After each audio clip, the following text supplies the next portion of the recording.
Thank you. I appreciate your presentation. This Monsanto Dark Act 2.0, this new version, it says to the states that they no longer have the right to respond to their consumers' interest in providing a consumer-friendly label that alerts them to genetically engineered ingredients. But it does not replace that with a federal consumer-friendly. Is it right that the federal government takes away this power from states, which are, if you will, are places of experimentation and creativity, and then does nothing at the national level? Is this an overreach of the federal government? Absolutely. You came out of the state legislature in Oregon. I came out of the state legislature in Montana. And quite frankly, much of the work that's done at the state level, we follow their lead. This bill does exactly the opposite. It prevents states from labeling for genetically modified foods. And it replaces with a voluntary labeling system, basically, or QR codes that nobody's going to have the technology, quite frankly, or the time to be able to investigate. So you're right. This tells folks like Vermont and Maine and Connecticut and many, many other states, because like I said, 9 out of 10 consumers want genetically modified foods labeled, and replaces it basically with nothing. And the proponents will walk out here and say, oh, no, there's going to be a QR code or an 800 number. That simply does not give the consumers the ability to know what's in their food. We live in a very fast-paced society. I can't tell you, it happened just this weekend when I was home. Pulled up in the pickup, my wife ran in the grocery store, grabbed what she needed, came back out, and we zipped home. People don't have the time to look unless it's sitting right there and they can see it.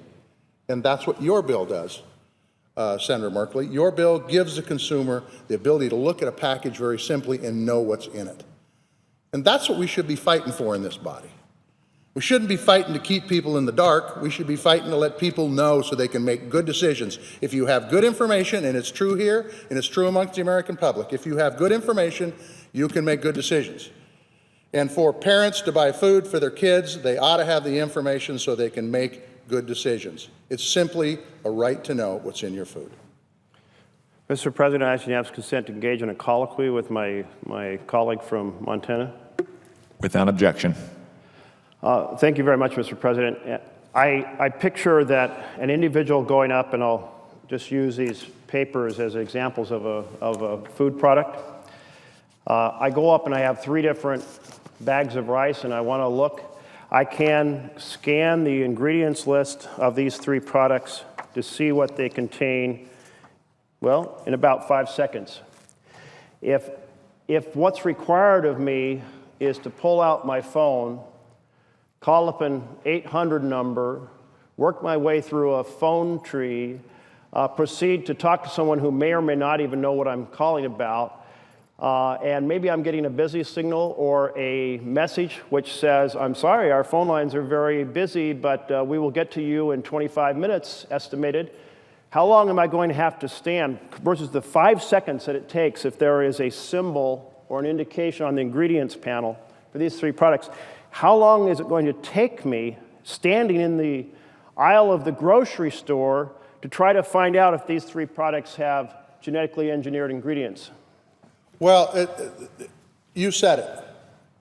For the people who heard you just explain the process you go through, that is not labeling. That's not transparency. That isn't telling folks what's in their food. Needless to say, I got to tell you, I think these are a pain in the neck. If I wasn't in this body, I don't think I'd even have one. And there's a lot of people that feel that way. So now I'm going to have to go spend money and get a plan so I can determine what's in my food. Not everybody has the resources to have one of these. What's this do to folks who are poor? They deserve to have the food that they want to eat. They deserve to know what's in it. And they're not going to have that capacity. And then what about folks in places like Eastern Washington or all of Montana that isn't where a lot of people live? Oftentimes there's not that service. So it just does not make any sense. You're trying to replace what Vermont's doing with nothing. And that's not fair. It's not fair to the consumer. As I said in my remarks, The consumer's always right. They are. It's a fact of business. We ought to be listening to folks. That's why we have single-digit approval ratings in this body. We need to listen. And we're not listening with the Dark Act. So are you saying that the whole idea presented in this Dark Act 2.0, Monsanto Dark Act 2.0, about putting a phone number on the package so that someone can call up the company, that's a sham? It's bogus.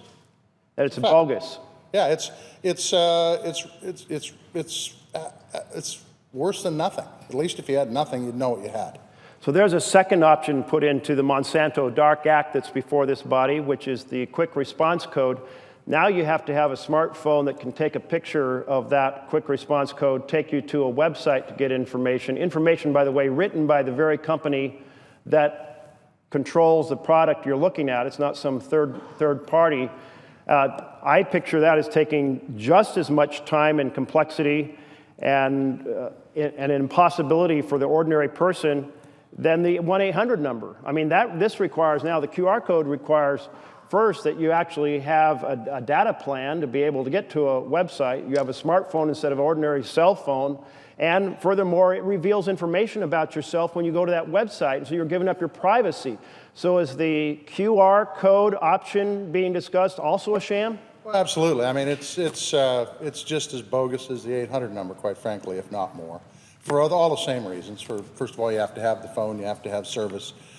Oftentimes that isn't the case. And quite frankly, what we need is what your bill does. And that's just tell the folks what's in the package. Just take parentheses, 3 letters, or an asterisk. It says what it is. Very simple that people can understand. They don't have to jump through all these hoops. And I know that proponents of this Dark Act will say, well, you know, that's going to cost a lot of money. Look, Budweiser makes a beer labeled for every NFL football team in the country. Christmas time, they put Santa Claus on, and then they make the ones in the blue cans, too, the standard stuff. It's all the same price. The companies change their labels all the time. So the fact that we're replacing what would be common sense, your bill, which is what we should be taking up here on the floor, and passing it, because it makes sense, it gives consumers the right to know what's in their food, with something that has an 800 number or a QR code, is crazy. It's crazy. And the arguments that the folks are using for keeping people in the dark simply are not factual. Well, in this Monsanto Dark Act 2.0 that's been put on the floor, there is a third option for voluntary labeling, beyond the 800 numbers and beyond a QR code. And the third option, door number 3, if you will, is that a company can put something on social media, which means, I assume, Instagram, Facebook, who knows what. So if I'm a customer and I'm in the store and I see these 3 products and I want to find out if they have GE ingredients, and there's no 800 number and there's no QR code because the company has chosen door number 3, how am I to know that? You don't. And by the way, there are 3 doors here. And it's kind of like, let's make a deal. The problem is behind number 1, 2, and 3 are all zonks for the American consumer. This makes, Senator Merkley, this makes no sense to me whatsoever. Because it's confusing. It absolutely keeps the consumers in the dark. And we're actually going to try to promote something like that in the United States Senate. It doesn't make any sense to me. Well, the majority leader has put this bill on the floor, and it's not gone even through a committee hearing because this is a new creation that we've just seen for the first time last night. And furthermore, it's being put on the floor the night before one of the most important primary days of the presidential election, strategically scheduled, if you will, so that the news networks are busy with Florida and Ohio and Illinois and 2 other states, and they're not paying attention to this egregious proposal to take away states' rights and consumers' rights Now, we had a pledge from the majority leader coming into here that due process, things would be considered in committee. Things would be fairly considered on the floor with an open amendment process. Has this Monsanto Dark Act 2.0 gone through a committee process, and is it getting a full opportunity to be heard on the floor? In fact, the motion to close debate was filed within seconds of it being put on the floor last night. Is this a true opportunity for the American people to wrestle with a major policy decision, taking away states' rights and consumers' rights? No. In a word, no. And of all the choices that we have out there that we do every day,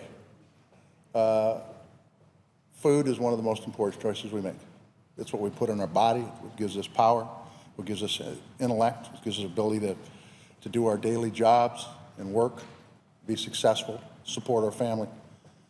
And quite frankly, this bill, and the timing of it is curious, but this bill does none of those things to help move families and people and society forward. It just keeps them in the dark, which is disturbing. Like I said in my opening statement, the United States Senate should be above this. We should be empowering people, not taking away their right to know. Well, in this taking away the right to know, it isn't like the right to know, I don't know, some detail about how your car was manufactured. As you put it, this is about the food you put into your mouth. This is about the food you feed your family. This is about what your children consume. I was very surprised to read this from a scientific study that 2/3 of the air and rainfall samples tested in Mississippi and Iowa in 2007 and 2008 contained glyphosate, which is the herbicide being applied in massive quantities because of the genetically engineered resistance of key crops, corn and soybeans and sugar beets, to this herbicide. So the herbicide is so prevalent, it's in the rainfall samples. It's so prevalent, it's in the air samples, or at least 2/3 of these samples. And then a recent study published in the Journal of Environmental and Analytical Toxicology found that humans who consume glyphosate-treated GMO foods at relatively high levels have higher levels of glyphosate in their urine. So that it's actually residuals are finding their way into our bodies. Now, there are other effects. Glyphosate is a known carcinogen, has been defined as a known carcinogen, but also this herbicide running into streams, study after study is showing big impacts on the microbial population, and that's at the base of the food chain, so it's affecting the food chain inside our rivers and our streams.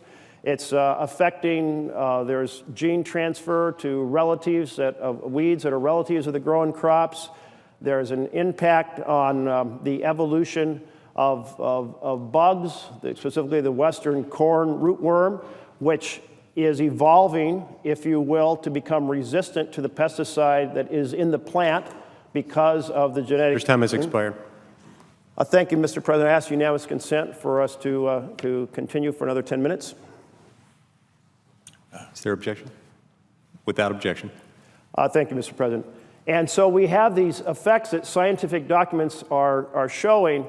So when people come to this floor and say it's okay to suppress the consumer right to know because consumers have no legitimate concerns, that there's no scientific studies that show any legitimate concerns about the impacts of genetic engineered plants, are they telling the truth? Is that accurate?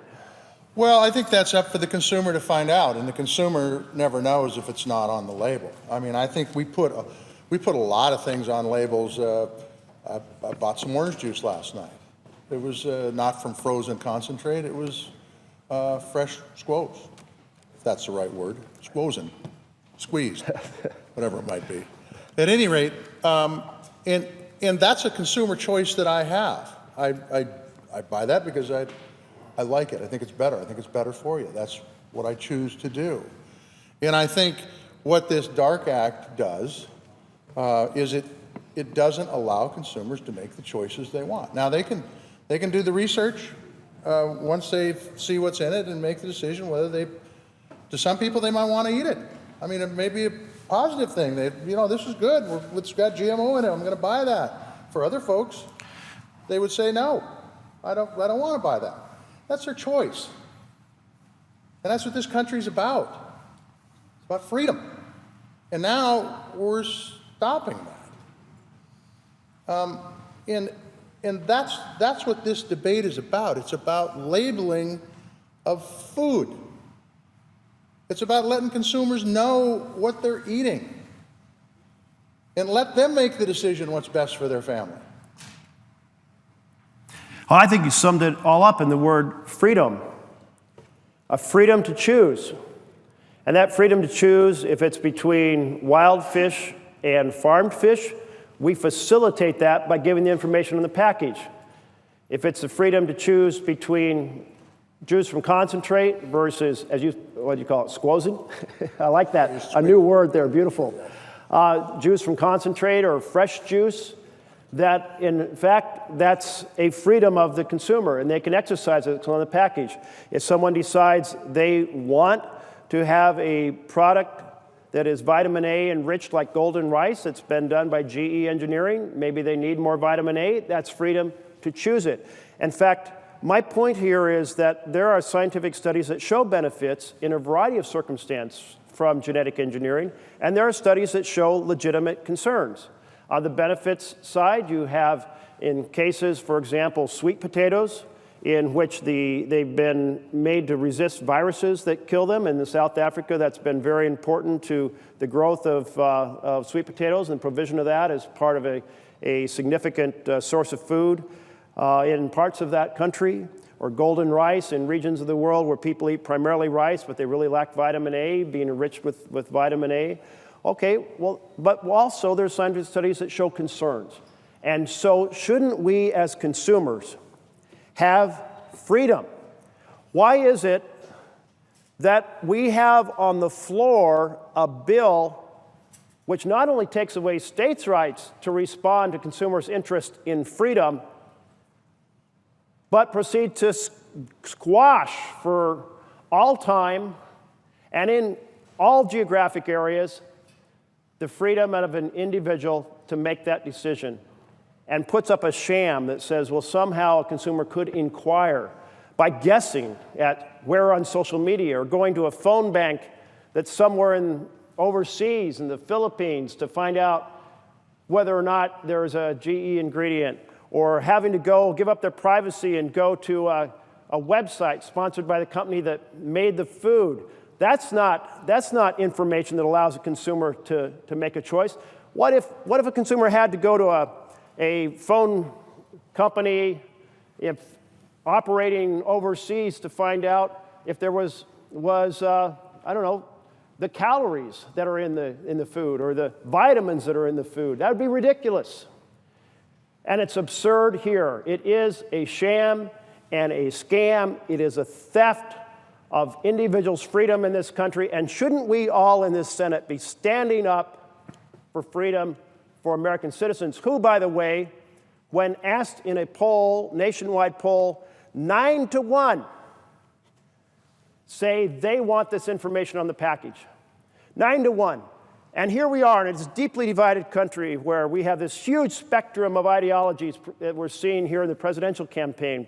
And yet on this issue, independents, Republicans, Democrats, 9-1, I'm rounding off slightly, but very close, 9-1 in all three categories, they say they want this information on the package. And 7 out of 10 say they feel very strongly about this. So that's the desire of the American people. That's the we the people that is in our Constitution that we're pledged to support. And here we have a bill on the floor that is designed in the dark of night while people are paying attention to presidential primaries and the press is paying attention. In the dark of night is trying to take away that freedom. And isn't that just completely wrong? Well, absolutely. Senator from Oregon hit the nail on the head. We need to defeat cloture. We need to defeat this bill. And if we want to take up a labeling bill, we ought to take your bill up and pass it. That would empower consumers. It would give them freedom. It would live up to what our forefathers had in mind for this country. Instead, in my opinion, we're doing exactly the opposite. This is a bad piece of legislation. And you're right, the polls do show across the parties, we're all Americans on this one, 9-1. And we've got to listen. You know,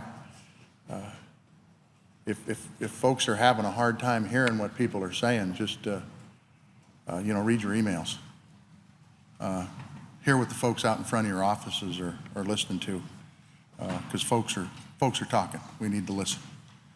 Read the editorial pages. Folks they're not asking for anything out of the ordinary. They just want to know. Just want to know so they can make decisions. And so I would hope that this body would defeat this bill, put it to bed, and then we can talk about a labeling bill that makes sense for this country. I thank so much my colleague from Montana for being such a clear and powerful voice on this issue of freedom, of American consumers' rights, of states' rights, and his just solid opposition to this Monsanto Dark Act, Deny Americans the Right to Know 2.0. Thank you.